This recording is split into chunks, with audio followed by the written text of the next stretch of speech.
65 চলছে। তৃণমূলের ঝান্ডার নিচে থাকে তারাই ভাতা পায়। আর যদি পার্টির লোক হয় তাহলে কি তার ব্যাপারে পার্টির কি? লোক হলে দিয়ে দেবে, সব পাওয়া যাবে। মা বোনদের ইজ্জত নিয়ে কাড়াকাড়ি করছে তৃণমূলের গুন্ডেরা। আমরা সংগ্রাম করব, লাঠি ধরব। যদি কোনো রকম প্রধান হতে পারলো তাহলে ওর সারা জীবনে তার ছেলে বসি খাওয়ার সম্পদ করে নিল। একটাও তো ঢুকেতে পারলো না, হিম্মত হলো না তৃণমূলের। এই মুহূর্তে আমি দাঁড়িয়ে আছি কোচবিহারে। আমি উপরে দেখাতে চাই, দেখুন এখানে সিপিআইএম এর ঝান্ডা লাগানো আছে। আর এখানে দেখা যাবে যে কিছু বয়স্ক দাদুরা ভিতরে বসে আছে। দাদু, আপনার নাম কি? ধীরেন মতো। কত বছর বয়স? আমার 65 চলছে। 65 চলছে।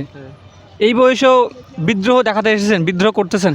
হ্যাঁ, মানে কেন বিদ্রোহ করব না?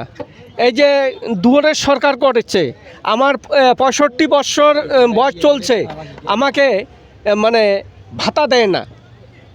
যে 65 বছর পরেও আমরা ভাতা পাই না। যারা তৃণমূলের ঝান্ডার নিচে থাকে তারাই ভাতা পায়। আর কথা হচ্ছে 100 দিনের কাজ 2 বছর হলো, 2 বছর থেকে পয়সা দেয় না। আর কোটি কোটি টাকার ব্যানার মমতা ব্যানার্জি এই টাউনে ছড়িয়ে দিচ্ছে, হাটে ঘাটে মাঠে সব জায়গায়। এটার যদি টাকা হয় আর কি মানে শ্রমিকদের পয়সা হয় না, তার জন্য আমরা বিক্ষোভ দেখাতে আসছি। কোন জায়গা থেকে আসছেন? বাকলাহাট। এখান থেকে কত দূর? এখান থেকে ধরেন 35 না 35 কিলোমিটার। এখান থেকে 35 কিলোমিটার দূরে থাকেন, কিন্তু আজকে এই 35 কিলোমিটার গাড়ি করে আসছেন বিদ্রোহ দেখাতে, যেন ন্যায় হয় এদের সঙ্গে। আমি জানতে চাই, সরকার থেকে কি পান? কিছুই কি পান না? না, আমাদের কিছু পাই না। সিপিএম যারা করি, সরকার বিরোধী দল যারা করে, তারা কিচ্ছু পায় না। তারা সরকার মানে দেখে তৃণমূলের ঝান্ডার নিচে তারাই হলো সব জিনিস পায়। আর সাধারণ মানুষ যারা মানে পথে পড়ে আছে তাদের বেলা কিছু হয় না। কেন চাননি? কখনো নেতাদের কি বলেননি? নেতাদের কাছে পড়লে ওই যে দুয়ারের সরকারে দরখাস্ত দেন, ফর্ম ফিল আপ করেন, পাইয়ে যাবেন, ভাতা পাবেন, সব পাবেন, 100 দিনের কাজ পাবেন। তারপরে দেখা যায় ওই বস্তার মধ্যে ভরিয়ে ওই অফিসে দেখেন যে ফাইল রেখে দেয় বস্তা। হ্যাঁ। আর যদি পার্টির লোক হয় তাহলে কি তার ব্যাপারে পার্টির কি? লোক হলে দিয়ে দেবে, সব পাওয়া যাবে। তাই? হ্যাঁ, আমরা অন্যায়ের বিরুদ্ধে এইটা না, মা বোনদের ইজ্জতের জন্য আমরা লড়াইতে নামছি। আজকা সন্দেশখালী মা বোনদের ইজ্জত নিয়ে কাড়াকাড়ি করছে তৃণমূলের গুন্ডেরা। এদের বিরুদ্ধেই আমাদের সংগ্রাম, এদের বিরুদ্ধে আমরা আছি। আজকে যদি এখানেও কুচবিহারেও যদি সংগ্রাম করতে লাগে, আমরা দিন রাত মা বোনদের নিয়ে আমরা সংগ্রাম করব, লাঠি ধরব। আমরা শাহজাহানকে যদি যতদিন অ্যারেস্ট না করে অতদিন আমরা থামব না।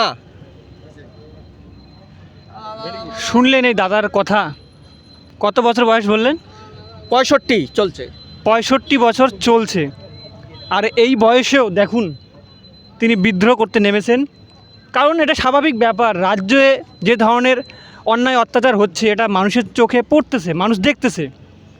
সে যে ব্যক্তিগতভাবে সে যে পার্টি করুক না কেন, কিন্তু যখন দেখা যায় মাদের ইজ্জত নিয়ে সিনিমিনি খেলা হচ্ছে বলতে পারেন, বা যেমন বললো যে পার্টির লোক ছাড়া কোনো কাজ হয় না, পার্টির লোক ছাড়া কোনো কাজ পায় না। অন্য মানুষ সবাই কাজ পায় না, কিন্তু পার্টির লেগে যারা কাজ করে তারা কাজ পায়, তাই না? পার্টির লোক হলেই কাজ পারে।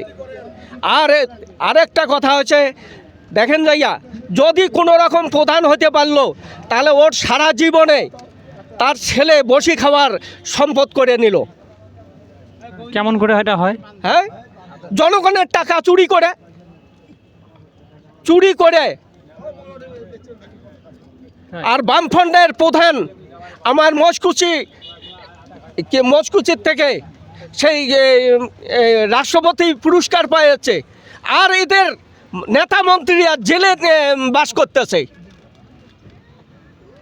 তাহলে কোন জায়গায় আমরা আছি? কেন সিপিআইএম এর আমলে কি এই ধরনের কিছু হয়নি? না, প্রমাণ দেখান। অনেক তো দিদি অনেক বলছে যে জেলে ঢুকাবো, 8টা ঢুকাবো, 16টা ঢুকাবো, 24টা ঢুকাবো, একটাও তো ঢুকাতে পারলো না, হিম্মত হলো না তৃণমূলের, বামফ্রন্টের লোককে একটাও তো দেখাতে পারলো না, সিপিআইএম এর লোককে একটাও ঢুকাতে পারলো না। তাহলে কি এবার সিপিআইএমকে ভোটটা দিবেন? সিপিএম আমরা যতদিন তাকে আছি, অতদিন জীবিত আছে, অতদিন সিপিআইএম করব।